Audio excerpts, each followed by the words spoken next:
छै फिदा कैलक घायल सिपहिया के एहन ओकर अदा एहन ओकर अदा एहन ओकर अदा समझी के बही काटे ठोरे पचानी ततई लुटबै छै जवानी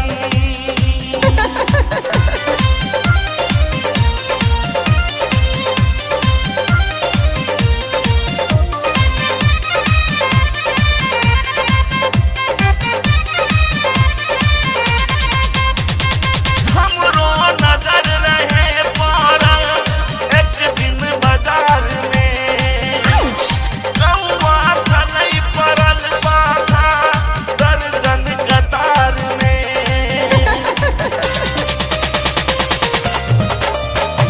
हमरो नजर रहे पड़ल एक दिन बाजार में कौआ चलै पड़ल पाछा